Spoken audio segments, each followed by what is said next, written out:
मूढ़ता मत करो, लक्ष्मी के पीछे मत भगो, प्रभु के भजन में लग जाओ। लक्ष्मी मां है, वो तुम्हारी सेवा करने लगेगी। प्रायः सब लक्ष्मी पति बनना चाहते हैं। ध्यान से देखो, लक्ष्मी के स्वामी धनाभिमानी कभी नहीं बन सकते। लक्ष्मी जी ने किसी का वरण ही नहीं किया। जब समुद्र से प्रकट हुई तो सब विराजमान थे। लक्ष्मी जी ने उनका वरण किया जो लक्ष्मी जी की तरफ देख भी नहीं रहे थे, श्री भगवान का। लक्ष्मी मां है, जगत माता है। मूढ़ता इसीलिए कहा है, कुत्र विमूढ़या सिरे, ए विमूढ़, मूढ़ता छोड़। मां को तू कैसी भावना से देख रहा है? सब लक्ष्मीपति बनना चाहते हैं। अरे लक्ष्मीपति है वो तो केवल श्री हरि है, दूसरा नहीं। लक्ष्मी के स्वामी केवल भगवान श्री हरि है। भगवान के ना चाहने पर भी उन्होंने भगवान का ही वर्ण किया। आप दासत्व स्वीकार करके प्रभु का जब भजन करेंगे तो लक्ष्मी मां है, आप उनके पुत्र हैं, वो भरपूर आपको जो कुछ चाहिए वो सब दे देंगे। बात मानो, समझो। मायापति है श्री कृष्ण, वो आप मायापति बनना चाहते हैं, थप्पड़े मारेंगे, गलत दृष्टि रखता है। हम सब आकांक्षा करते हैं कि लक्ष्मीपति बने। देखो अंदर से देखो, किसी कोई भाव आता है कि लक्ष्मी तो प्रभु की प्रिया है, प्रभु की प्रिय है, पत्नी है। अगर हम प्रभु का भजन करेंगे तो माता हम पर कृपा करेंगे, पर हम माता नहीं मानते और जानते हैं कि माता की तरह भरण पोषण लक्ष्मी जी के ही द्वारा हो रहा है, उन्हीं का वैभव। तो आप स्वामी मत बनिए, मूढ़ता त्यागिए।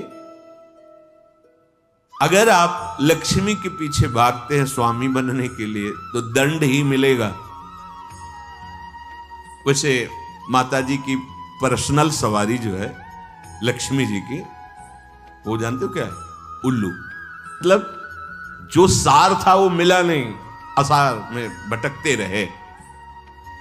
जब तुम ऐसा कुछ करोगे, अगर वो अकेले आए भी ना तो उल्लू बना देंगे। उल्लू बनाना जानते हो? उल्लू का दिन में प्रकाश में नेत्र काम नहीं करता है, अंधेरे में काम करता है। अर्थात जो लक्ष्मी को केवल स्वीकार करता है, आराधना की है, तो लक्ष्मी जी उसके दिमाग, क्योंकि आएंगे तो ना उसमें सवार होके, अब उसके दिमाग में ज्ञान के प्रकाश के लिए नेत्र नहीं रह जाएंगे। अज्ञान अंधकार में उसका काम करेगी बुद्धि। क्या ये भोग लूं, ये ऐसा करूं, अभिमान बढ़ाने वाला, वासना बढ़ाने वाला, दुर्गति में पहुंचाने वाला कार्य प्रारंभ हो जाएगा। विविध प्रकार के दोष प्रकट हो जाएंगे। नारायण को बुलाओ, प्रभु माता जी सहित। जानते हो क्या, अलग अलग सवारी में नहीं आती, फिर एक सवारी में आती है। कौन? गरुण जी में।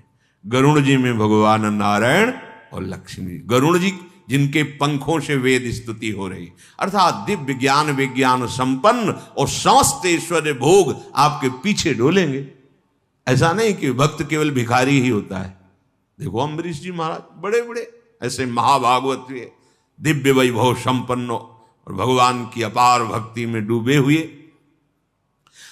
श्रीपाद करे विमूढ़ता, अर्थात मूढ़ता का त्याग करो और सर्वाधीश्वर युगल सरकार के चरणों का चिंतन करो। बेलवन में लक्ष्मी जी आज भी विराजमान होकर तप परायण है कि कभी किशोरी जी का आदेश आ जाए सेवा के लिए तो हम कृतार्थ हो जाए। वृंदावन में नहीं, बाहर यमुना की पल्ली पर विराजमान है, और इसलिए विराजमान है कि कभी लाडली जो इशारा कर दे किसी के प्रति, वो मुझे सेवा मिलेगी। विहाय वृंदावन मिंदिरादि भी सुदुर्लभम कुत्र विमूढ़याश्रय।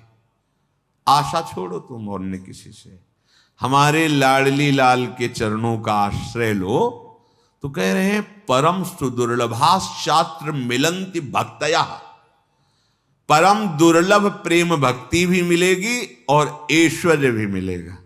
ये जब आप प्रिया प्रीतम के चरणों का आश्रय लिए वृंदावनाधीश्वर श्यामा श्याम का भजन कर रहे, तो क्या नहीं मिल जाएगा आपको। बड़े सद्गुण हैं, पर भगवत चरणारविंद की शरणागति नहीं, भजन नहीं, क्या होगा इससे। ये तो बाहरी सद्गुण है, इससे क्या होगा।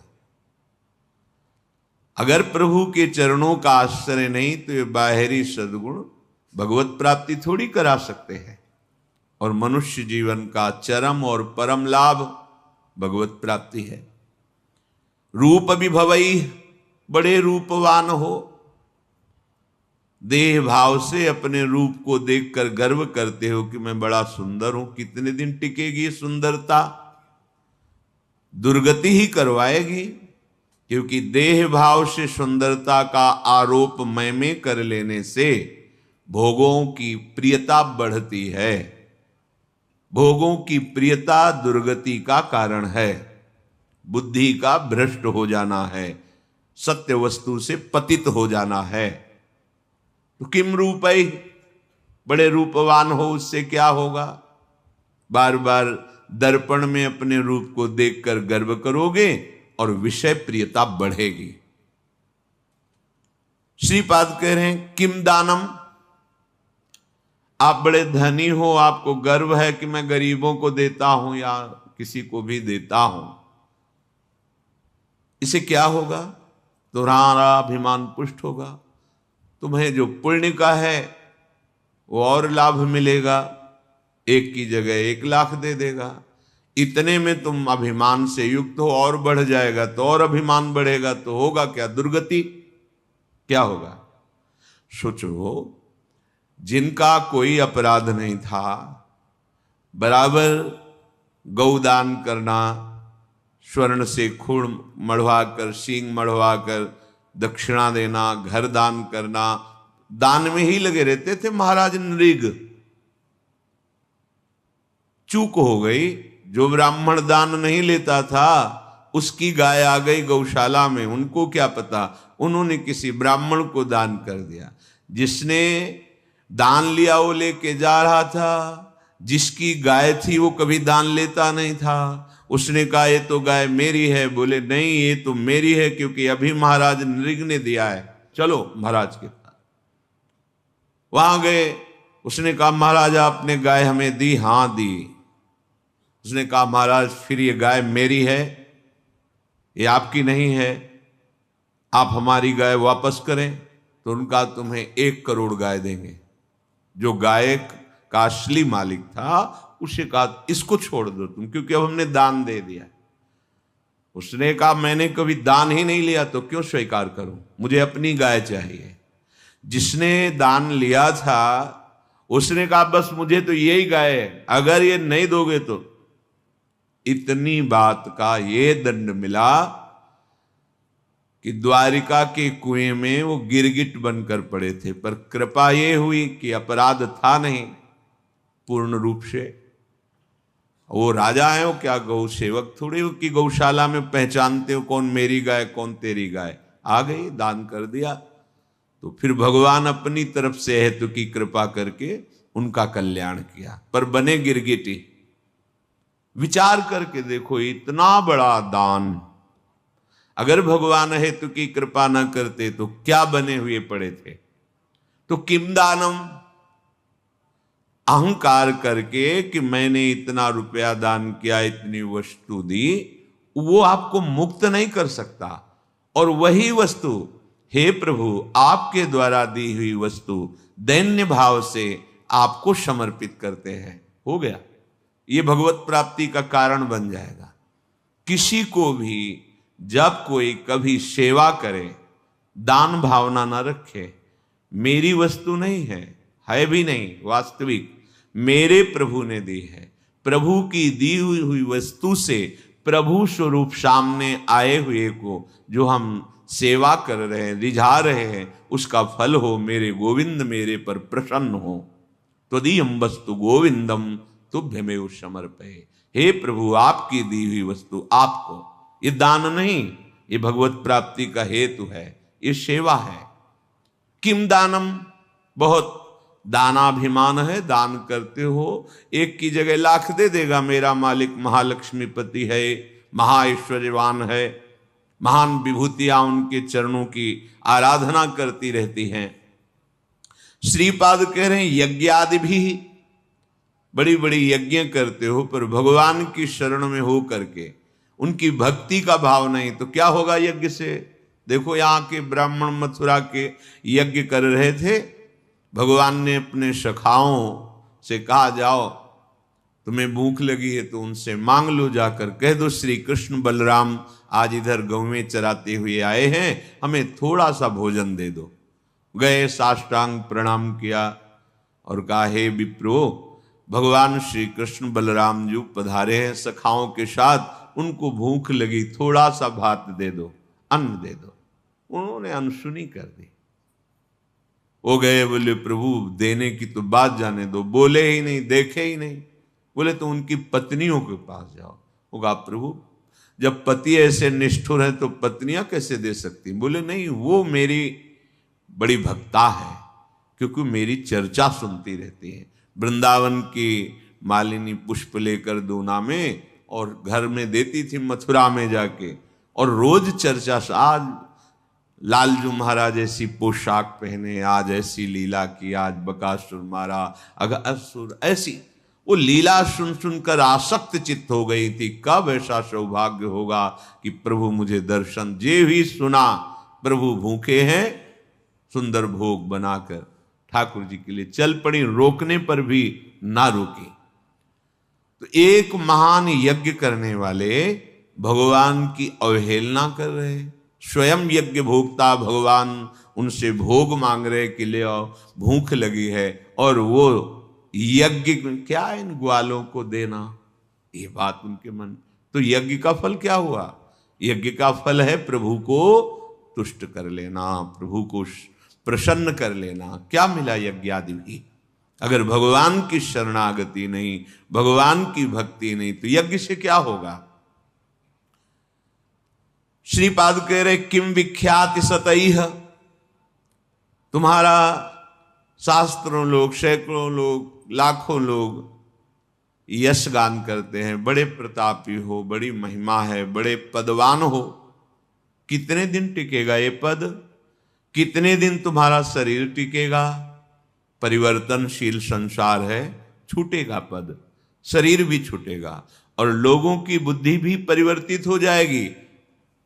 बराबर यश बना ही नहीं रहता, ये माइक है, ये सत्य सच्चिदानंद नहीं है, वाहवाही 4 दिन की चांदनी है, इसका कोई महत्व तो नहीं। जो इसके महत्व में फंस गया वो भगवत महत्व को खो देता है। श्रीपाद कह रहे क्या होगा तुम्हारा? बहुत लोग यश करेंगे और तुम उसको सुनोगे, अहंकार पुष्ट होगा। होगा क्या इससे? श्रीपाद कह रहे किमुग्र तपस्या किम, बहुत तुमने उग्र तपस्या की और भगवान के चरणों की भक्ति नहीं, तो क्या? देखो हिरण्यकश्यप ने ऐसी उग्र तपस्या की कि ब्रह्मा जी को आश्चर्य हो गया। दिव्य दृष्टि से देखा तब दिखाई पड़ा कि जहां वो तपस्या कर रहा था वहां दीमक का पिंड हो गया, उसके ऊपर कुछ घास आस जग गई थी। हिरण्यकश्यप दिखाई नहीं दे रहा था, कमंडल का दिव्य जल डाला तब वो प्रकाशित हुआ। ऐसी उग्र तपस्या करने वाला भगवद विरोधी क्या हुआ? बड़े बड़े महर्षि जन तपस्या के द्वारा जिन प्रभु के चरणारविंद का दासत्व प्राप्त करना चाहते हैं, वो तपस्या सार्थक हुई। केवल तप का अभिमान बढ़ा तो ऐसी उग्र तपस्या से भी क्या? देखो कोई अपराध अम्बरीश जी ने नहीं किया, तपस्या का थोड़ा सा भाव होने के कारण कि मैं महान तपस्वी, कृत्या पैदा कर दी। ऐसे निर्मल भक्त को दंड देने के लिए उतावले हो गए दुर्वासा जी। परिणाम सब सुनते हैं। क्या होगा? श्रीपाद कह रहे न्यास योग आदि भी बहुत आपको ज्ञान है, करन्यास, ये न्यास योग, लेकिन प्रभु के चरणों में प्रेम नहीं तो क्या? 1400 वर्ष अपनी मृत्यु पर विजय प्राप्त करके योग के द्वारा जीवित थे चांगदेव। बड़ा प्रभाव, सिंह पर बैठकर सांप की चाबुक लेकर ज्ञानदेव जी महाराज को अपना प्रभाव दिखाना चाहते थे। क्या हुआ? एक भगवत प्रेमी महात्मा के सामने सब योग सिद्धि निष्फल हुई, शरणागत हुए, शिष्य बने कि अभी तक तो मेरा जीवन व्यर्थ ही गया। योग का प्रभाव है प्रभु के प्रेम में डूब जाना, प्रभु के चिंतन में डूब जाना। योग की सार्थकता है आत्मस्वरूप, परमात्मा स्वरूप, भगवत चरणारविंद की प्रीति होना। कोई भगवान शंकर से भी बढ़कर योगी है क्या? 88,000 वर्ष की समाधि एक बार में लगती है। शंकर सहज स्वरूप सम्हारा, लाग समाधि अखंड पारा। ऐसे योगिंद्रों मुनिंद्रों के गुरु देवाधिदेव महादेव जिनके चरित्र का गायन करते हैं, जिनके चरणामृत को अपने मस्तक पर धारण करते हैं, जिनका नाम, जिनकी लीला भूमियों में विचरण करते हैं, लीला चरित्र में आसक्त हैं, यह है योग का फल। श्रीपाद कह रहे किम तत्वानुभवेन, यदि आप भजन परायण नहीं हैं तो आपका तत्व ज्ञान भी किस काम का। देखो ये बहुत सूक्ष्म विषय, क्योंकि तत्व ज्ञानी महापुरुष हैं, ऐसा नहीं कि इनको तत्व का ज्ञान नहीं है। परम तत्व ज्ञानी सनकादि हरिशरणम हरिशरणम, जब तक आप समझोगे नहीं तब तक तर्क उठ जाएगा। कोई भी महात्मा अभी तक जहां दर्शन हुआ सब भगवान नाम उच्चारण करने वाले। ओम भी तो हमारे भगवान का नाम है। सन्यासी जन जब परस्पर मिलते हैं तो ओम हरि ओम हरि, स्वामी जी ओम हरि, ये क्या है? हमारे भगवान का ही नाम प्रणव ओम है, उन्हीं का नाम हरि है। और जब किसी भी वीतराग सन्यासी को प्रणाम किया जाता है तो शिक्षा दी जाती है कि ये उच्चारण करके प्रणाम करो, ओम नमो नारायणाय। तो कहते हैं नारायणाय नारायणाय, भाव ये कि हे प्रणव स्वरूप नारायण हम आपको नमस्कार करते हैं। तो कहते हैं नारायणाय नारायणाय, अर्थात तुम भी नारायण ही हो, अपने स्वरूप को नहीं समझ रहे हो। नारायण नारायण नारायण वो भी उच्चारण करते हैं, नाम उच्चारण। कोई ऐसा आज तक नहीं मिला जो नाम रहित सिद्ध हुआ हो, नाम जप नहीं है और वो सिद्ध हुआ हो, ऐसा कोई नहीं देखा। पास में ही बड़े महापुरुष थे, जब उनको प्रणाम करते ज्ञानी महापुरुष सच्चिदानंद भगवान की जय, यही बोलते सच्चिदानंद भगवान की जय। बड़े सरल पूज्य स्वामी श्री सत्संगानंद जी महाराज जब उनको राम राम बच्चा, राम राम राम, एकदम बाल मूर्ति महान सिद्ध ज्ञान से, और बोलते राम राम बच्चा, राम राम। बड़े बड़े महापुरुषों को देखा। ये बुद्धि की छोटी धरा में तर्क वितर्क निंदा स्तुति कोई माननीय विषय थोड़ी है। जो त्रिगुणात्मिका माया के द्वारा मोहित हुए जन है, इनकी कोई बात सुनने लायक थोड़ी है। बात सुनने लायक, समझने लायक जो मायातीत अवस्था को प्राप्त महापुरुष हैं उनकी है। तो श्रीपाद किम तत्वानुभवेन, यदि आपका भजन नहीं बन रहा है, किम तत्वानुभवेन विष्णु भजन, प्रभु का भजन नहीं हो रहा, प्रभु के नाम में नहीं डूबे हो, क्या? पूज्यपाद उड़िया बाबा जहां बैठते वहां भगवत चर्चा शुरू करवा देते। भागवत हो रही है, कोई ग्रंथ हो रहा है, बैठे आसन में चर्चा हो रही प्रभु की। सनकादि के लिए आया आशा बसन व्यसन याति नहीं, रघुपति चरित होए तहां सुने। आजकल पता नहीं कौन सा ज्ञान हो रहा है कि भगवान से विरोध, भगवान के नाम रूप लीला धाम की वृत्ति ना स्वीकार करना, यही ज्ञान माना जा रहा है। कौन भगवान, कैसा भगवान, बातें अज्ञानी जैसी, और माना जाता है अपने को ज्ञानी। कौन ऐसा ज्ञानी है जो भगवान के अवतार के समय उनके दरवाजे पर जाकर के घुटने न टेके हों, दर्शन न किया हो? कौन ऐसा ज्ञानी? इतने दर्शन के लिए विकल है सनकादि की जय विजय, ऐसे ही स्वाभाविक रोक दिया तो असहनीय हो गया। रोकना सहनीय हो गया। एक क्षण के लिए भी इतनी व्याकुलता है कि रुकना संभव नहीं। मैं अपने प्रभु का दर्शन करने जा रहा हूं, क्यों रोक दिया? किम तत्वानुभवेन विष्णु भजन, यदि प्रभु का भजन नहीं है, प्रभु का चिंतन नहीं है, प्रभु के प्रेम में नहीं डूबे हो, तो वो तत्व ज्ञान भी किस काम का?